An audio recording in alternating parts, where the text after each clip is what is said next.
আল্লাহ পাক রব্বুল আলামিন সমস্ত নবী রাসূলকে প্রেরণ করেছেন এক কথার দাওয়াত দেওয়ার জন্য। সেই কথাটা হচ্ছে লা ইলাহা ইল্লাল্লাহ। হযরত ইব্রাহিম আলাইহিস সালামকে আল্লাহ পাক রব্বুল আলামিন জমিনের ভিতরে পাঠিয়েছেন। হযরত ইব্রাহিম আলাইহিস সালাম যখন বুঝজ্ঞান হলেন, হওয়ার পরে তিনি এই কথাই স্বীকৃতি দিলেন যে আল্লাহ ছাড়া আর কোনো মাবুদ নাই। শুধু এটা নয়, ইব্রাহিম আলাইহিস সালাম যখন এই কথা বুঝলেন, বুঝার পরে সমস্ত কাফের বেদিনগুলোকে, তার মাতা পিতাকে ইসলামের দিকে রাখতেছেন। তার মাতা পিতাকে বুঝায়, আপনারা যদি ইসলাম ধর্ম গ্রহণ করেন, এক আল্লাহকে স্বীকার করে নেন, তাহলে আমি আপনাদেরকে জান্নাতে যাওয়ার ব্যবস্থা করে দেব। ইব্রাহিম আলাইহিস সালামের মাতা পিতা সবাই বলতেছে, না, আমরা যে ধর্ম নিয়ে আছি তুমি এই ধর্মকে গ্রহণ করে না। ইব্রাহিম আলাইহিস সালাম ওই ধর্মকে গ্রহণ করে না।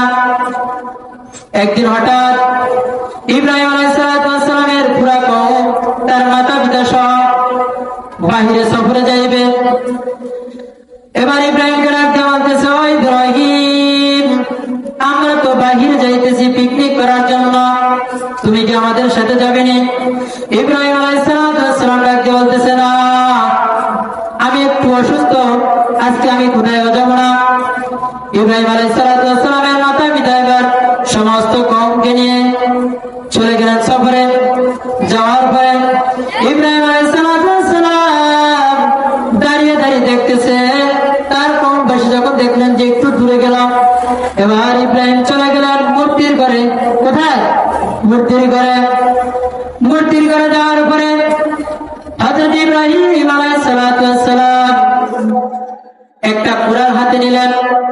হাতে নেওয়ার পরে বড় মূর্তিরা ডান পাশে একটা মূর্তি ছিল, ছোট মূর্তি, ওই মূর্তিটাকে গিয়া জিজ্ঞাসা করতেছে, ও মূর্তি, ধরো খাও। কিন্তু মূর্তি খাইতেছে না। আমাকে একটু সাহায্য করো। সাহায্য করতে পারতেছে না। বলে, তুমি একটু হাঁটো। মূর্তিগুলো হাঁটতে পারতেছে না। ইব্রাহিমের মাথা গরম হয়ে গেল। এবার ইব্রাহিম আলাইহিস সালাম কুরআনটা দ্বারা ছোট মূর্তিটার গর্দানটা কেটে ফেললেন। এরপরে বড় মূর্তিটার বাম পাশে একটা মূর্তি ছিলেন, ওই মূর্তিটাকে রাখতে বলতেছে, তুমি আমাকে কিছু সাহায্য করো। সাহায্য করতে পারে না। বলে, একটু হেঁটে দেখাও। কিন্তু হাঁটতেও পারে না। ইব্রাহিম আলাইহিস সালামের মাথা আবারও গরম হয়ে গেলেন। গরম হওয়ার সাথে সাথে দ্বিতীয় মূর্তিটার গর্দান কেটে ফেললেন। এবার ইব্রাহিম আলাইহিস সালাম বড় মূর্তিটাকে জিজ্ঞাসা করেন, হে মূর্তি, তুমি আমার সাথে কথা বলো। এই যে মূর্তিগুলাকে আমি ভেঙে ফেললাম, এটার দায় কে নিবে? কিন্তু বড় মূর্তিটা কি করে না, কথা কয় না। ইব্রাহিমের মাথা গরম। ইব্রাহিম আলাইহিস সালাম বড় মূর্তিটার একটা হাত কেটে ফেললেন, আর অন্য হাতে কুড়ালটা রেখে দিলেন। রেখে দেওয়ার পরে মূর্তির ঘর থেকে বের হয়ে চলে যায়। এবার সমস্ত গ্রামবাসী চলে আসলেন, গ্রামের ভিতরে আসলেন। আসার পরে মূর্তির ঘরে যায় দেখতেছেন সমস্ত মূর্তিগুলাকে যেন চূর্ণ বিচূর্ণ করে ফেলছে। এবার কমবাসী সবাই চিন্তা করে দেখলেন, এই কাজটা ইব্রাহিম ছাড়া আর কেউই করতে পারে না। এটা নিশ্চিত কে? ইব্রাহিম। আব্বা যান ইব্রাহিমকে রাখতে বলতেছে, ইব্রাহিম, তুমি কেন এই মূর্তিগুলা ভাঙলা? ইব্রাহিম রাখতে বলতেছে, ও বাবা যান, আমি এই মূর্তিগুলা ভাঙি নাই। আপনি বড় মূর্তিটাকে গিয়ে জিজ্ঞাসা করেন। ওই বড় মূর্তির হাতেই আমি কুরআনটা দেখছি। কি দেখছি? কুরআন দেখছি। আপনি তাকে গিয়ে জিজ্ঞাসা করেন। সে ছাড়া আর কেউই হতে পারে না। এবার ইব্রাহিম আলাইহিস সালামের পিতা রাখতে পারে, তুমি কি আমার বেকুব পাইছো? আমার কি তুমি বেকুব পাইছো? তুমি বলতেছ আমি মূর্তিকে জিজ্ঞাসা করতাম, মূর্তি কি কথা বলতে পারে? এই কথা বলার সাথে সাথে ইব্রাহিম আলাইহিস সালাম ডাকতে বলে, ও পিতা যান, যে মূর্তি কথা বলতে পারে না, হাঁটতে পারে না, চলতে পারবে না,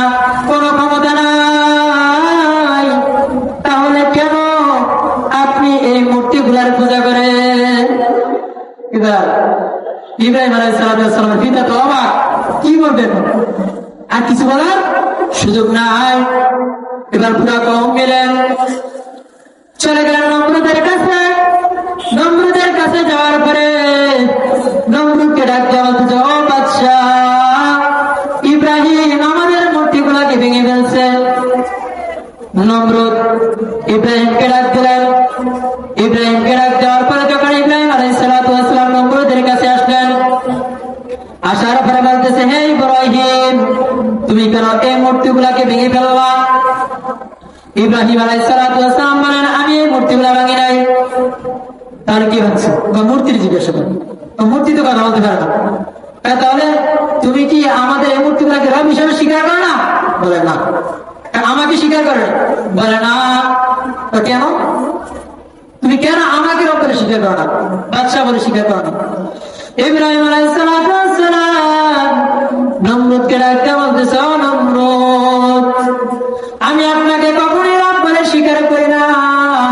কেন? বলে, আপনি কাউকে মারতে পারেন, আপনি কাউকে জীবিত করতে পারেননি। কিভাবে? থানা থেকে দুজন লোক ডাকছে, দুজন আসামিকে ডাকছে। ডাকার পরে একজনের গর্দান কাটছে, আর একজনকে জীবন দান করছে।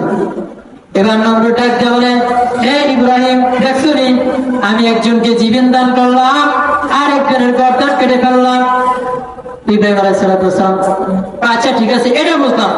এখন আমি তোমাকে আরেকটা কথা বলবো, এটা যদি তুমি বলতে পারো তোমাকে স্বীকার করে নিব, তুমি আমার রব। নমরুদ, আচ্ছা ঠিক আছে। এবার ইব্রাহিম আলাইহিস সালাতু ওয়াস সালাম নমরুদকে বলে, ও নমরুদ, তুমি যদি ওই যে সারটা দেখো, ওই সারটা যদি আমার কাছে এনে দিতে পারো, তাহলে আমি বলবো তুমি আমার রব। নমরুদ, এটা সম্ভব না। ইব্রাহিম আলাইহিস সালাতু ওয়াস সালামের সাথে যখন পারলেন না, এবার সমস্ত গ্রামবাসীকে বললেন, হে গ্রামবাসীরা, তোমরা লাকড়ির ধূপ তৈরি করো, যে ধূপে হযরতে ইব্রাহিমকে ফালানো হবে। গ্রামবাসী সবাই মিলে লাকড়ির ধূপ তৈরি করলেন। তৈরি করার পরে নমরুদ সহ যখন ইব্রাহিম আলাইহিস সালাতু ওয়াস সালামকে ওই আগুনের ভিতরে ফেলাবেন, ফেলানোর আগে আমার আল্লাহ জিবরাইলকে ডাকে, ও জিবরাইল, যাও আমার ইব্রাহিমের যাতে করে একটা ফসলা আগুন না পড়তে পারে। সঙ্গে সঙ্গে হযরত জিবরাইল আলাইহিস সালাতু ওয়াস সালাম ফেরেশতাদেরকে নিয়ে চারিদিক থেকে ইব্রাহিম আলাইহিস সালাতু ওয়াস সালামকে আবৃত করে ফেললেন। এরপরে দেখা যায় হযরত ইব্রাহিম আলাইহিস সালাতু ওয়াস সালামের একটা ফসল পড়ে নাই। 40 দিন পরে যখন আগুন থেকে হযরত ইব্রাহিম আলাইহিস সালাতু ওয়াস সালাম সুন্দর করে বের হইতেছেন, তখন গ্রামবাসী তো অবাক, হায় কি ইব্রাহিম যে সুন্দরভাবে আগুন থেকে বের হইতেছে। এবার সমস্ত গ্রামবাসীরা চলে যায় নমরুদের কাছে। নমরুদের কাছে গিয়ে বলতেছে, ও নমরুদ, আমরা তো দেখেছি ইব্রাহিম সুন্দরভাবে আগুন থেকে বের হয়েছে। এই কথা শোনার সাথে সাথে নমরুদ অবাক হয়ে গেলেন। ইব্রাহিম আলাইহিস সালাতু ওয়াস সালামকে ডাকলেন। ডাকার পরে ইব্রাহিমকে ডাকতে বলতেছে, ও ইব্রাহিম, তুমি কি একটু কষ্ট পাও নাই আগুনের ভিতরে? ইব্রাহিম ডাকতে বলতেছে, ও বাদশাহ, ও নমরুদ, আমি দুনিয়ার ভিতরে যে কষ্টতে ছিলাম, আগুনের ভিতরে যে 40 দিন ছিলাম,